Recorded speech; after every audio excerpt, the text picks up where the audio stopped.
হে ঈশ্বর, এমন কঠিন সময় যে আমার জীবনে আসবে তা আমি কখনো কল্পনাও করিনি। আমার কোলে নবজাতক শিশু আর সামনে স্বামীর মৃতদেহ। হে ঈশ্বর, এবার আমি কি করব? এসব কথা বলে শ্বেতা কাঁদতে থাকে। সে তার স্বামী একটি বেসরকারি ফ্যাক্টরিতে কাজ করত, কিন্তু হঠাৎই রমেশ যে ফ্যাক্টরিতে কাজ করত সেখানে হঠাৎ বিস্ফোরণ হয়, আর বিস্ফোরণের কারণে রমেশ মারা যায়। আর এদিকে তখন সে তার কোলে নবজাতক শিশু। সে তার এমন কঠিন মুহূর্তে তার পাশে কেউ ছিল না।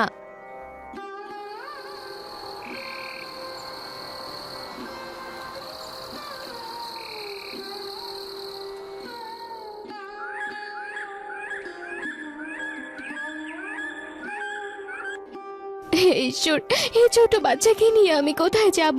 না আছে শ্বশুর বাড়ি, আর না আছে নিজের ঘর। এখন এখন আমি কি করব ঈশ্বর? সে তার কথা শেষ হতে না হতেই সেখানে বাড়িওয়ালা রাঘব আসে। আর রাঘবকে দেখে সে তা বেশ ঘাবড়ে যায়। এবার এবার তুমি কি অজুহাত দেবে শ্বেতা দেবী? আজ বাড়ি ভাড়া দেবো, কাল বাড়ি ভাড়া দেবো, এসব কথা বলতে বলতে তো 3টা মাস কেটে গেল। আজ আমি কোনো বাহানা শুনবো না। আজ আমি টাকাটা নিয়েই যাব। আর যদি বাড়ি ভাড়া না পাই তাহলে বাড়ি থেকে বের করে দেবো। এক্ষুনি এই মুহূর্তে বের হয়ে যাও এই বাড়ি থেকে। দয়া করুন দাদা বাবু, আপনি যদি আমাকে এখনই বাড়ি ছেড়ে তাড়িয়ে দেন তাহলে আমি কোথায় যাব? আমার এমন কঠিন সময় আপনি আমাকে এভাবে তাড়াবেন না দাদা বাবু। আবার নাটক করছিস তুই? বললাম না কোনো নাটক শুনবো না আমি। যদি এখন ভালোই ভালোই বের না হোস তবে ঘাড় ধাক্কা দিয়ে বের করে দেবো। রাঘবের কথা শুনে সে তার চোখের জল ফেলতে ফেলতে তার ছোট্ট মেয়েকে নিয়ে বাড়ি থেকে বেরিয়ে পড়ে। মাথা গোজা ঠাইটাও হারালাম। হে ঈশ্বর, এখন আমি কোথায় যাব? এই রাস্তায় যে আমার একমাত্র ঠিকানা। এই দুনিয়াটা যে আমার কাছে নরক হয়ে উঠেছে। সে তার কথা শেষ হতে না হতেই ঝড় নেমে আসে। তার সন্তানকে নিয়ে গাছের নিচে আশ্রয় নেয়। উফ, খুব বৃষ্টির জল ছুটছে। এভাবে এভাবে জল ছুটতে থাকলে যে আমার মেয়েটা অসুস্থ হয়ে পড়ে যাবে। না, আমাকে অন্য কোথাও আশ্রয় নিতে হবে। এই বলে শ্বেতা আশেপাশে খুঁজতে থাকে। আর হঠাৎই শ্বেতা একটি ছোট্ট দোকান দেখতে পায়। আর শ্বেতা তার মেয়েকে কোলে নিয়ে সেই দোকানে যায় আর ছাউনির নিচে আশ্রয় নেয়। দিদি, কিছু লাগবে নাকি? কিছু দেবো? না দাদা, আমার এই ছোট্ট মেয়েটাকে নিয়ে যাওয়ার মতো কোনো জায়গা নেই, তাই এখানে এসে আশ্রয় নিয়েছি। কি কাণ্ড! আমি কি এখানে আশ্রয়স্থল খুলেছি নাকি? কিছু যখন কিনবেনই না তখন এখান থেকে বিদায় হন তো বাবু। এসব কথা বলে বিপুল শ্বেতাকে তাড়িয়ে দেয়। আর শ্বেতা আবারও তার সন্তানকে নিয়ে গাছের নিচে আশ্রয় নেয় আর শাড়ির আঁচল দিয়ে তার মেয়ের শরীর ঢেকে রাখে। আর বেশ কিছুক্ষণ পর একটি অপরিচিত লোক ছাতা মাথায় করে শ্বেতার কাছে আসে। এ কি, আপনি এইভাবে বৃষ্টিতে ভিজছেন কেন? এইভাবে বৃষ্টিতে ভিজলে যে অসুস্থ হয়ে যাবেন। আসুন, তাড়াতাড়ি আসুন, আমার ছাতার নিচে আসুন। না না, আমি আমার সন্তানকে নিয়ে আপনার ছাতার নিচে যাব না। আর কে আপনি এরকম আগ বাড়িয়ে আমার সাহায্য করতে এসেছেন? কেউ তো এতক্ষণ আমায় আশ্রয় দেয়নি, তবে আপনি কেন এত মহৎ হচ্ছেন? বিপদগ্রস্ত মানুষকে সাহায্য করা সব মানুষের নৈতিক দায়িত্ব। হয়তোবা আপনাকে সাহায্য করার জন্য আর কেউ আসবে না, তাই আমি এলাম। তাই আর দেরি না করে এই ছাতার নিচে এসে তাড়াতাড়ি চলুন।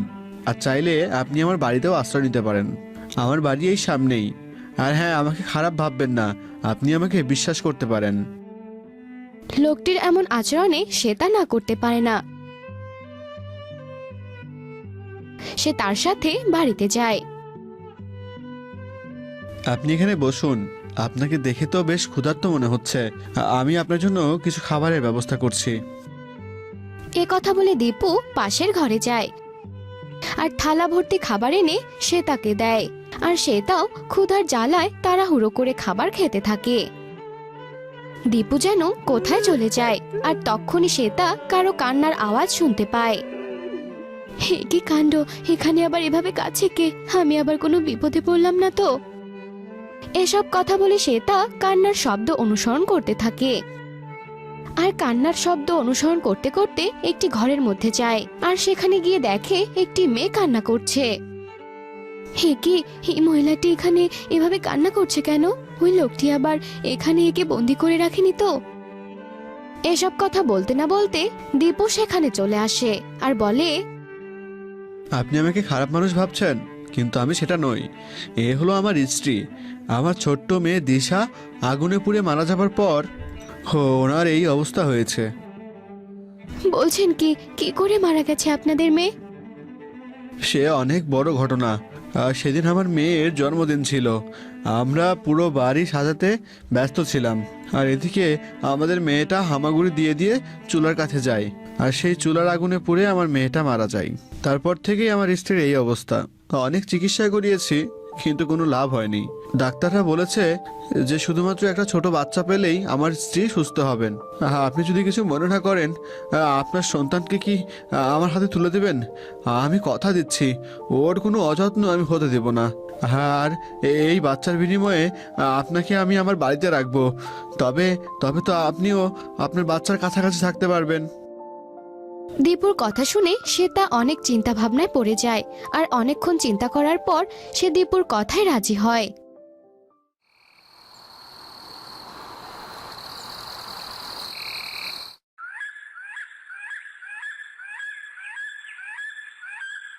আর সে তার সন্তানকে পেয়ে দীপুর স্ত্রী বিশাখা কিছুদিনের মধ্যে সুস্থ হয়ে যায়।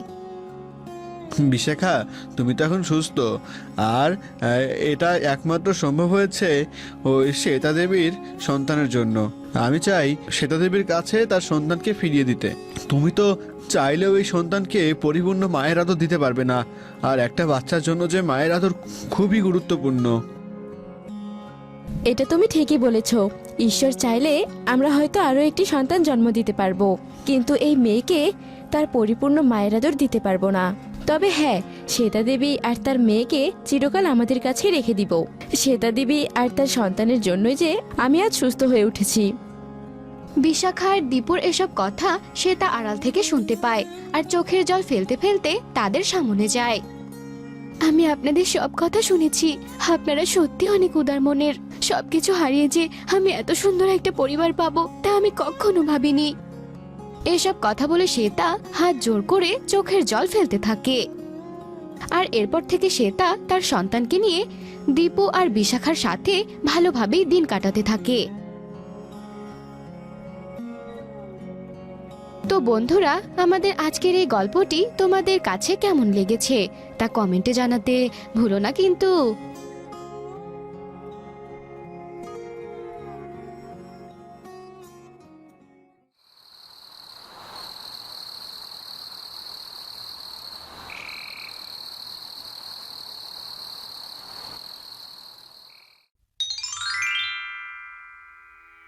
মা, আমি সব কাজ করে রেখেছি, আর তোমার যা যা লাগবে সব ঘরে এনেই রেখেছি।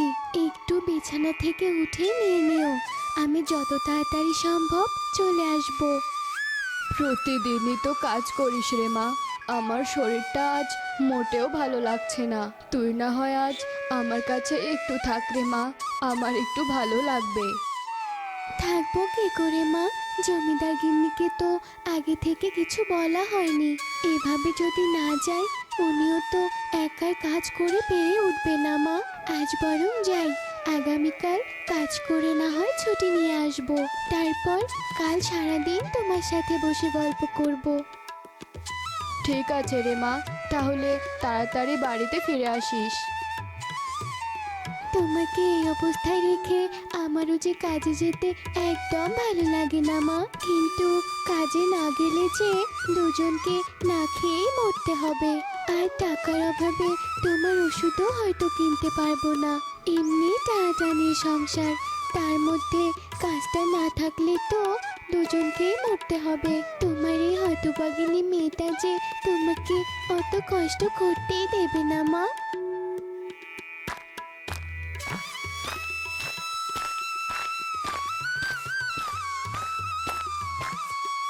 কিরে লতা, আজ এত দেরি করে যে কাজে এলি?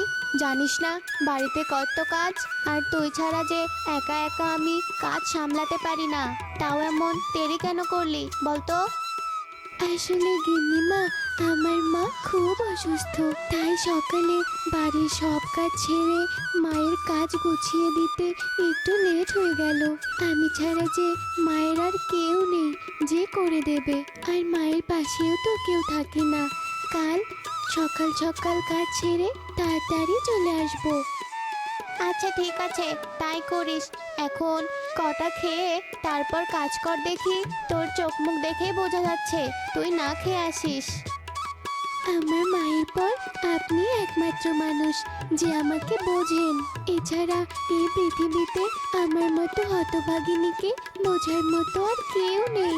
অল্প বয়সে স্বামীকে হারিয়ে মায়ের ঘাড়ে বোঝা হয়ে পড়ে থেকে মানুষের শুধু কটু কথা আর অবহেলাই পেয়েছি। মা শুধু মুখ ফেরাতে পারিনি। এই দেখুন কি সব আবল তাবল বলছি আমি। ওসব নিয়ে মন খারাপ করে থাকিস না, আল্লাহ একদিন ঠিক তোর উপর সহায় হবেন। এখন তুই খেয়ে কাজে হাত লাগাতো দেখি। সকাল হয়েছে সেই কখন, এখনো এক কাপ চা পেলাম না।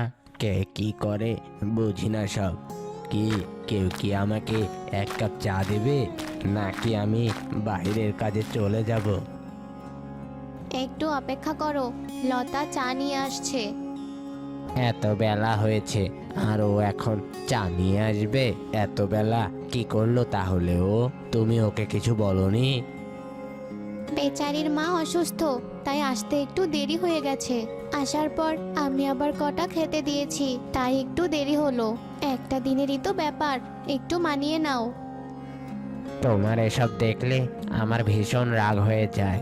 এসব ছোট লোকদের সাথে এভাবে মেশার কোনো কারণ আমি দেখি না। যাই হোক, আজ আর চা খাওয়ার মন মানসিকতা নেই। আমি যাচ্ছি কাজে, তুমিও সব চাকর বাকরদের নিয়ে ব্যস্ত থাকো। মানুষের কাছে আর কত ছোট হতে হবে আমাকে, আর কত অপমানিত হব।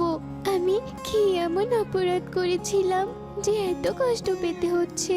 আমার যে এত অপমান আর সহ্য হয় না। এই মানুষটা এত মানুষের ভিড়ে থেকেও যে কেন মানুষ হয়ে উঠতে পারে না আমি বুঝি না। কিরে, তুই এখানে দাঁড়িয়ে এভাবে কাঁদছিস কেন?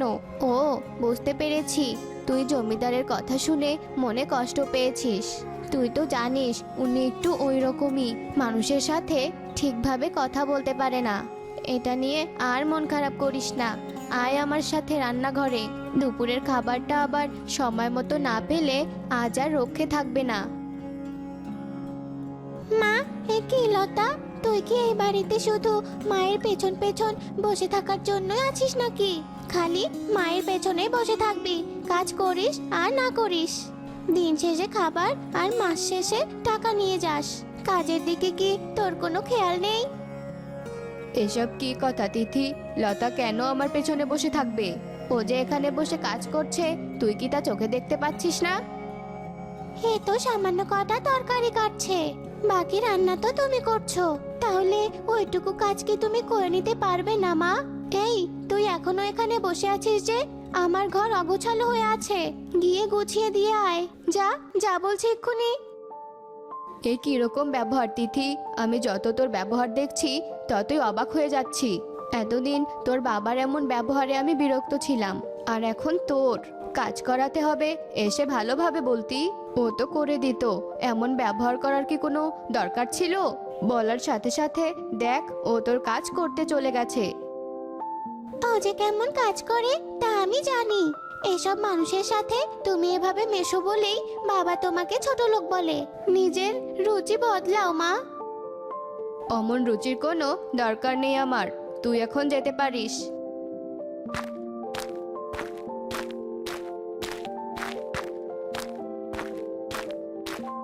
মা লতা, এখনই তো এলি, এখনই এমন তাড়াহুড়ো করছিস কেন? কি হয়েছে তোর মা? রান্না করতে হবে মা, ঘরে তো কোনো খাবার নেই। কেন, আজ জমিদার বাড়ি থেকে কোনো খাবার নিয়ে আসিসনি? না মা, আজ কোনো খাবারই বেঁচে ছিল না। তুমি একটু শুয়ে থাকো, আমি এক্ষুনি রান্না করে আনছি। মেয়েটা তার মায়ের কাছ থেকে লুকানোর চেষ্টা করছে, কিন্তু আমি ওর চোখ মুখ দেখে ঠিকই বুঝেছি ও আজ কারো থেকে কষ্ট পেয়েছে। উপরওয়ালা, তুমি আমার এই সরল মেয়েটাকে একটু সুখ দিও, ওকে একটু ভালো থাকার তৌফিক দান করো।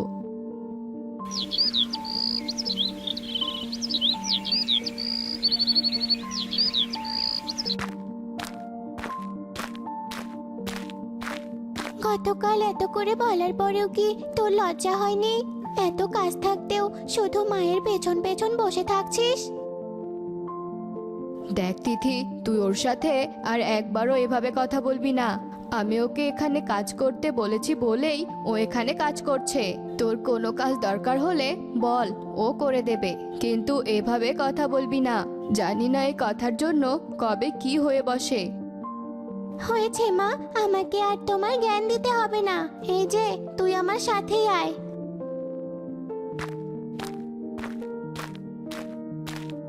এই দেখ, গত রাতের ঝড়ে আমার বাগানটা কেমন হয়ে গেছে। গাছগুলো ঠিক করে পরিষ্কার করে দে। আমাকে একটু সাহায্য করো মা, আজ কদিন হলো আমি না খেয়ে আছি। দয়া করে আমাকে একটু সাহায্য করো। আপনি একটু বসুন, আমি আপনার জন্য খাবার নিয়ে আসছি। তোর এত বড় সাহস, আমার কাজ বাদ দিয়ে তুই এই ভিখারিকে খাবার দিতে যাচ্ছিস? শুধু কাজে ফাঁকি দেওয়ার ধান্দা। নিজে তো আমাদের সব খেয়ে উদ্ধার করে দিচ্ছে, আমার রাস্তা থেকে মানুষ ডেকে এনে তাদেরকেও দিচ্ছিস। তুই কি আমাদের বাড়িকে তো নিজের বাড়ি মনে করেছিস নাকি রে? হ্যাঁ, ঠিক আছে, আমাকে কিছু দিতে হবে না, তবে তুমি ওর সাথে এভাবে কথা বলো না। আমি ওর সাথে কিভাবে কথা বলবো সেটা কি আপনার থেকে শিখতে হবে নাকি? হ্যাঁ, এই ছোট লোকেরা নিজেদেরকে যে কিভাবে কে জানে। আপনি এখনই এখান থেকে বেরিয়ে যান বলছি। তোমার অনেক অহংকার আর তোমার মনে অনেক হিংসা। তোমার এই হিংসার জন্য তুমি পস্তাবে, আর তুমি অনেক পুরস্কার পাবে মা। কষ্ট পেও না, উপরওয়ালা তোমাকে রহমত দান করবে, তুমি অপেক্ষা করো। সেই রাত থেকে তিথির গায়ে বড় বড় ফোসকা পড়তে শুরু করে। মা, বাবা, আমাকে বাঁচাও, আমার শরীর চলে যাচ্ছে। মা, আমাকে বাঁচাও, মা, আমাকে বাঁচাও। হঠাৎ করে তোর এ কি হলো? এমন কেন হলো? এসব কি হচ্ছে? আমার মেয়ের এ কি হয়ে গেল? এখন এত রাতে কি বা করবো আমি? মা, একটু শান্ত হ মা। সকাল হলে কবিরাজ ডেকে আনিব, দেখবি সব ঠিক হয়ে যাবে। আমি যে আর সহ্য করতে পারছি না, মনে হচ্ছে আমি এখনই মরে যাব। আমাকে তোমরা বাঁচাও, আমার খুব কষ্ট হচ্ছে। ছটফট করতে করতে কোনো রকমে তার রাত্রি কেটে যায়।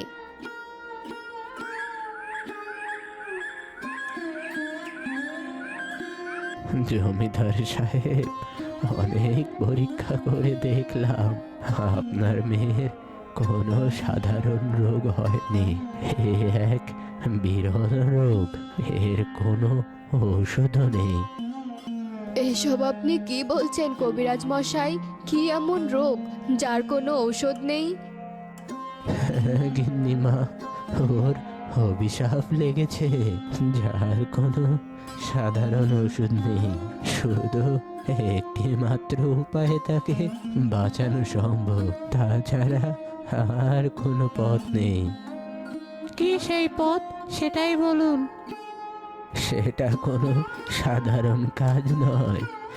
লাল পাহাড়ের নিচে 3টে জাদুই পুকুর আছে। সেই পুকুরে একজন নিষ্পাপ মানুষকে ডুব দিতে হবে, তার সাথেই উঠে আসবে জড়িবটি।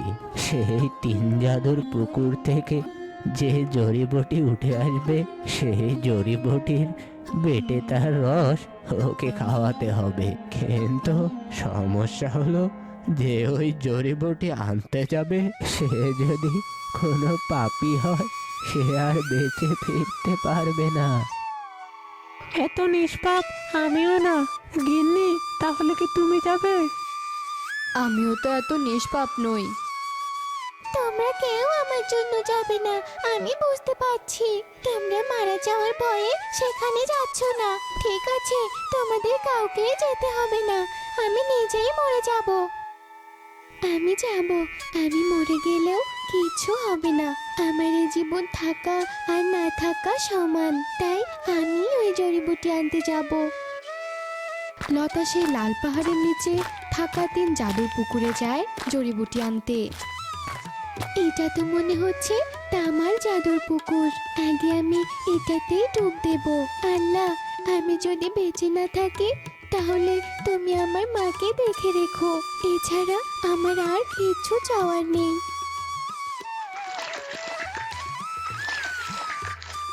কি আমি তো বেঁচে আছি। শোনো মেয়ে, তুমি একেবারেই নিষ্পাপ, তাই আমার পক্ষ থেকে ওই বাক্সটি তোমার উপহার। ওই বাক্সের কাছে তুমি যা চাইবে তাই পাবে। তোমাকে অনেক ধন্যবাদ তামার পুকুর।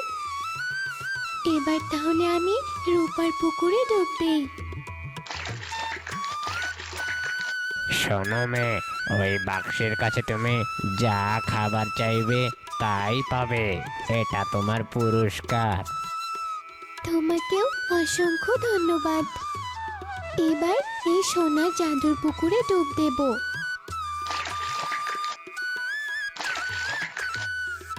শোনো মেয়ে, তুমি এই বাক্সের কাছে যত সোনা চাইবে তাই পাবে। তোমাকেও অনেক ধন্যবাদ। আমি তাহলে এবার আসি।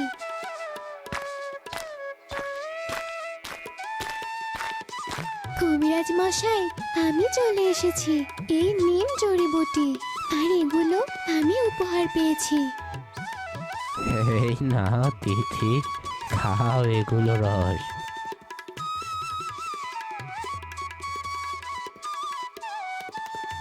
তুমি সত্যি মহান। আজ তোমার জন্য এই মেয়ে বেঁচে গেল। তোমার প্রতি আমি কৃতজ্ঞ লতা। আমি তোমার কাছে চিরঋণী হয়ে থাকবো। আমি আমার ভুল বুঝতে পেরেছি লতা, তুই আমাকে ক্ষমা করে দিস। আমি আর কখনো অহংকার করব না। এভাবে বলবেন না আপনারা। আপনি বুঝতে পেরেছেন, আমার কাছে এটাই অনেক। এখন থেকে দয়া করে দুঃখী মানুষদের সাহায্য করবেন। হ্যাঁ, এখন থেকে আমি তাই করব। আমাকেও তুই ক্ষমা করে দিস লতা। দয়া করে আপনারা এভাবে বলে আমাকে আর লজ্জা দেবেন না। আমি তোকে ঠিকই চিনেছিলাম, তুই হলি খাঁটি সোনার চেয়েও খাঁটি। এরপর থেকে লতা তার উপহার নিয়ে তার মায়ের সাথে অনেক সুখে শান্তিতে দিন কাটাতে শুরু করে।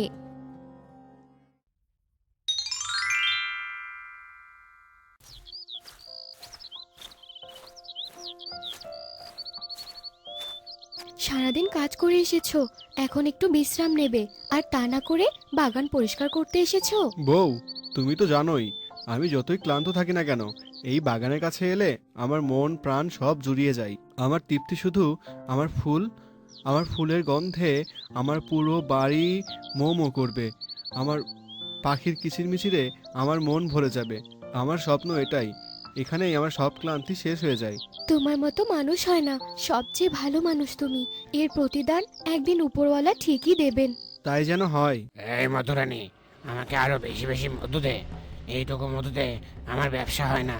এর থেকে বেশি মধু আমি আর তোকে দিতে পারবো না। তুই যদি আমাকে মেরেও ফেলিস তাতেও কাজ হবে না, কারণ সেই ক্ষমতা আমার নেই। তাই নাকি? আচ্ছা, এই অহংকারের ফল তুই ভাবি। এই মোহন, এই মধুরানীর একটা পাখা ছিঁড়ে ফেলতো। তাতে কোনো লাভ হবে না। আমি মারা গেলে তোর কাছে থাকা সব মৌমাছিরাও মারা যাবে। ওস্তাদ, বেশি লোভ করেন না। যেটুকু মধু দিচ্ছে ওইটুকু নিয়ে সন্তুষ্ট থাকেন, আর এখান থেকে চলেন।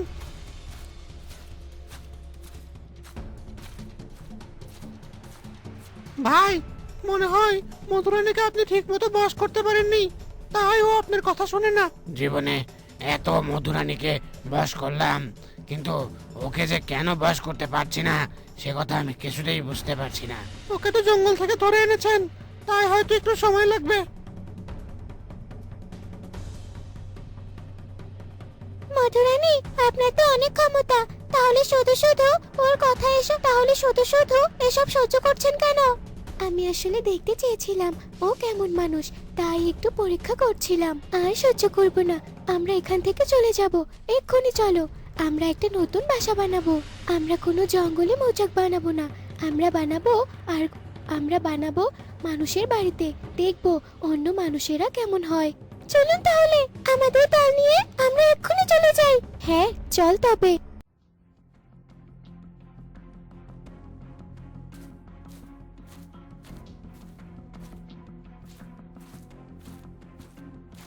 ভাই, সর্বনাশ হয়ে গেছে। কেন, কি হয়েছে আবার?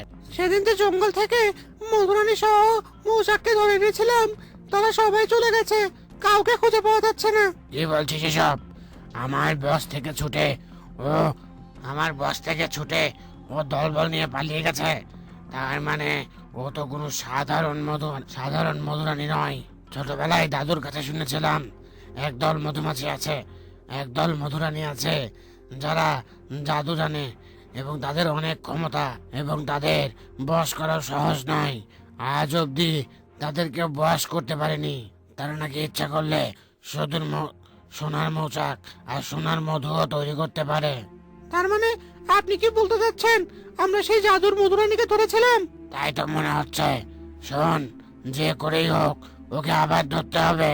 তুই খোঁজ লাগা ওই মধুরানীর দল কোথায় গেছে বা কোন দিকে গেছে। আমরা ওকে ধরে পৃথিবীর সবচেয়ে বড় ধনী হয়ে যাব। হা হা হা হা হা। আমাদের কাছে থাকবে পৃথিবীর সবচেয়ে দামি মধু।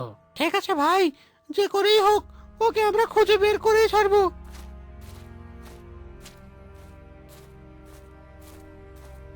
সে কখন থেকে উঠছি এভাবে, কিন্তু মৌচাক বানানোর মতো তেমন কোনো বাড়ি খুঁজে পাচ্ছি না।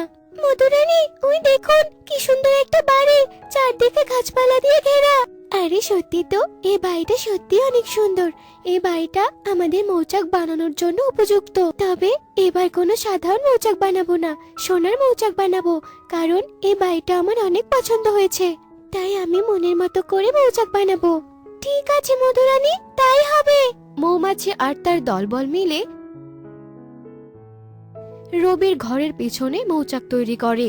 মধুরানী আর তার দলবল মিলে রবির ঘরের পেছনে সোনার মৌচাক তৈরি করে।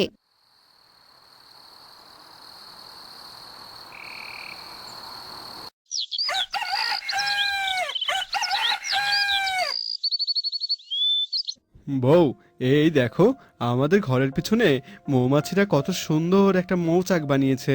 আরে হ্যাঁ, তাই তো, কালই তো দেখলাম এখানে কোনো মৌচাক নেই। তাহলে একদিনে কিভাবে মৌচাক তৈরি হয়ে গেল? এত সুন্দর মৌচাক আমি এর আগে কখনো দেখিনি। তোমার এই বাগানের সৌন্দর্য আরো বেড়ে গেল। ঠিক তাই বলেছো বউ, আমার মনে হচ্ছে আমার ফুলের সৌন্দর্যের জন্যই এই মৌমাছিরা এত সুন্দর মৌচাক বানিয়েছে। দেখেছো বউ, আমার বাগানের সৌন্দর্য আরো বেড়ে গেছে। কত সুন্দর করে মৌমাছিরা মধু খাচ্ছে। হ্যাঁ, তাই তো দেখছি।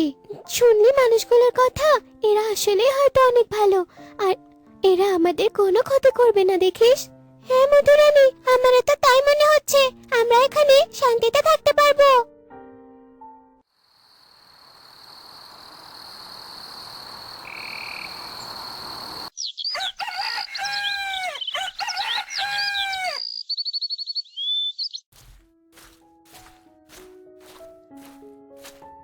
কি হলো, তোমরা আমার বাড়িতে এমন ভিড় করছো কেন? তোমার বাড়িতে নাকি সোনার মৌচাক হয়েছে, সেটাই দেখতে এসেছি আর কি। বাহ, কি সুন্দর মৌচাক, দেখে তো আমার চোখ জুড়িয়ে যাচ্ছে। এই মানুষগুলো এসব কি শুরু করেছে? মনে হচ্ছে হুল ফুটিয়ে দেই। দেখা হয়ে গেলে এখন তোমরা আসতে পারো। এত মানুষ ভিড় করে থাকলে ওদের থাকতে অসুবিধা হবে, ওরা বিরক্ত বোধ করবে। কখন আবার হুল ফুটিয়ে দেয় তা বলা যায় না। যাও যাও, এখন যে যার বাড়িতে যাও। আরে সত্যি তো, এবারে মানুষগুলো অনেক ভালো।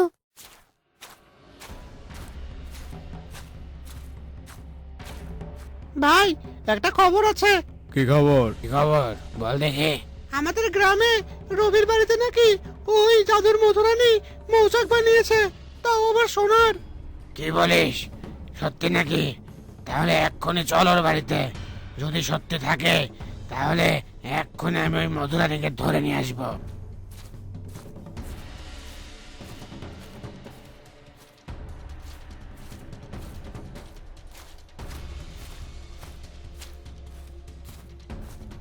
মধুরানী, সর্বনাশ হয়ে গেছে।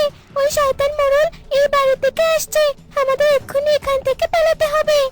এত তাড়াহুড়ো করো না, এত তাড়াহুড়ো করো না, শান্ত হও।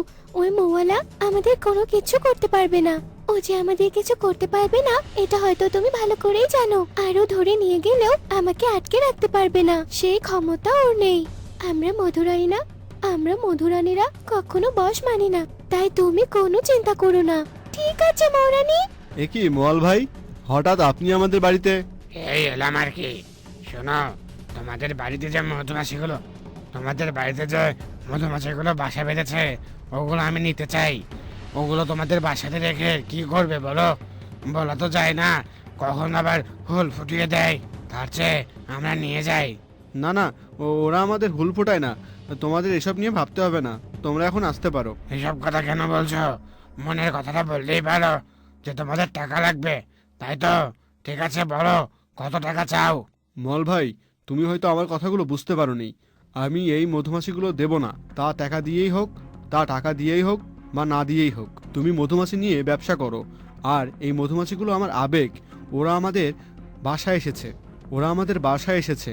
যখন ইচ্ছা হবে আবার একা একাই চলে যাবে, কিন্তু আমি ওদের নিয়ে ব্যবসা করতে পারবো না। না, এটা তো কোনোভাবেই বাগে আনা যাচ্ছে না। তাহলে শুধুমাত্র মধু নেওয়ার কথা বলি। তাহলে যদি রাজি হয় এবং মধুবালার নাম করে মধুরানীকে ধরে নিয়ে চলে যাব, ওরা কিছুই বুঝতে পারবে না। কি হলো, কি ভাবছো? বললাম তো আমি দেব না এসব। আচ্ছা, মধুমাছিগুলো না দাও, কিন্তু মধু কাটতে দাও। যা মধু হবে অর্ধেক তোমার অর্ধেক আমার। না না, তাও হবে না। তুমি এখন যাও তো ভাই, আমাকে বিরক্ত করো না। তুমি কাজটা মোটেও ভালো করলে না আমার সাথে। আমি এর শেষ দেখে ছাড়বো।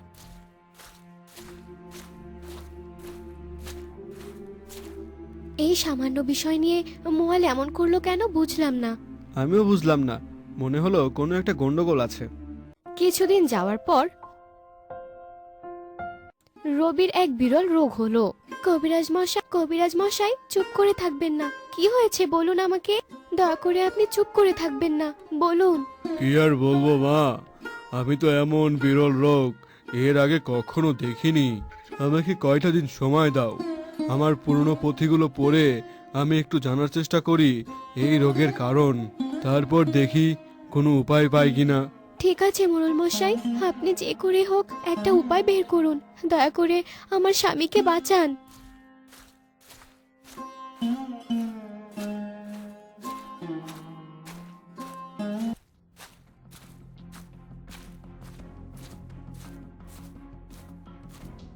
ভাই, শুনলাম রবি নাকি ভীষণ অসুস্থ, একেবারে বিছানাতে পড়ে গেছে। এখন আমরা চাইলেই খুব সহজে ওই মধুরানীকে ধরে নিয়ে আসতে পারবো। ঠিক বলেছিস, চল এক্ষুনি চল।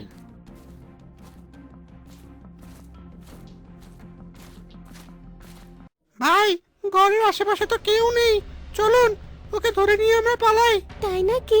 আয়, তোদের আজ মজা আমি বুঝিয়ে দেব। মধুরানী, এখন পালাবি কোথায়? এখন তো তোকে আমি ধরে নিয়ে যাব। এই, তোমরা কোথায়? সবাইকে আক্রমণ করো।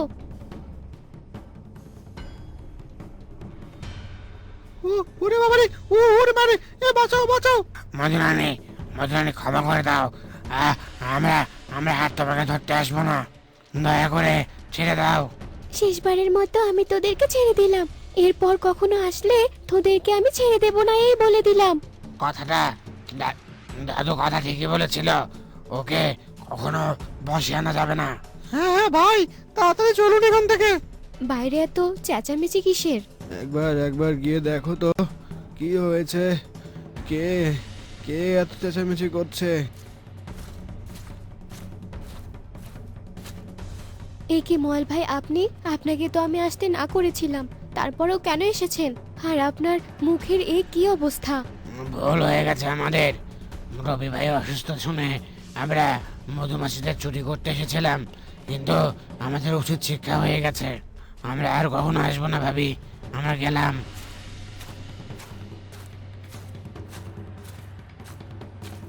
কি শয়তান ওই মোয়াল দেখেছো? যেই শুনেছে তুমি অসুস্থ আর অমনি মধু চুরি করতে এসেছে। উচিত শিক্ষা হয়েছে একেবারে। মধুমাছির দলগুলো ওদেরকে একেবারে হুল ফুটিয়ে দিয়েছে। কি হয়েছে তোমার? এমন করছো কেন? বউ, ও বউ, আমার আমার আমার খুব কষ্ট হচ্ছে। মনে হচ্ছে এখনই এখনই দম বন্ধ হয়ে মারা যাবো। তুমি তুমি একটু অপেক্ষা করো, আমি এক্ষুনি গিয়ে কবিরাজকে ডেকে নিয়ে আসছি।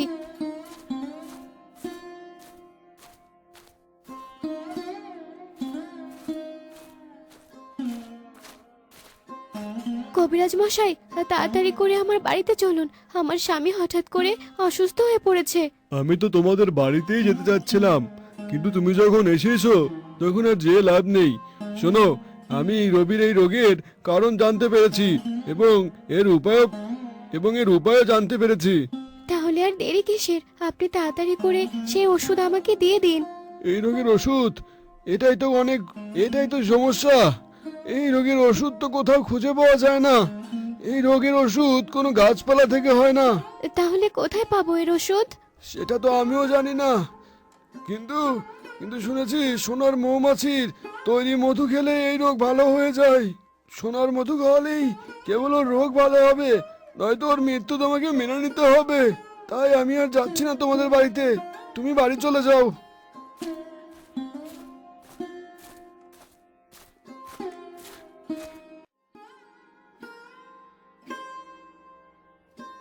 বউ, কি হয়েছে তোমার? কাঁদছো কেন এভাবে? কি মৌমাছি আবার কথা বলতে পারে? সে তোমাকে পরে বলবো, আগে বলো কেন কাঁদছো তুমি? ও, এই কথা। কোনো চিন্তা করো না, আমি সেই মৌরানী। এই নাও জাদুর মধু, তোমার স্বামীকে নিয়ে খাওয়াও। বউ, আমি একদম সুস্থ হয়ে গেছি, একদম আগের মতো। আমার আর ক্লান্ত লাগছে না। মৌরানী, তোমাকে অনেক ধন্যবাদ। মৌরানী, তোমাকে অনেক ধন্যবাদ। তোমার এই ঋণ আমরা কোনো দিন শোধ করতে পারবো না। তোমাদের মতো ভালো মানুষদের কিছু করতে পারলে আমাদেরও ভালো লাগে। এখন থেকে প্রতি পূর্ণিমার রাতে আমার কাছ থেকে তোমরা মধু সংগ্রহ করবে। গ্রামের সব অসুস্থ মানুষদেরকে খাওয়াবে, তাহলে তাদের রোগ সেরে যাবে। ঠিক আছে মধুরানী, আমি তাই করব।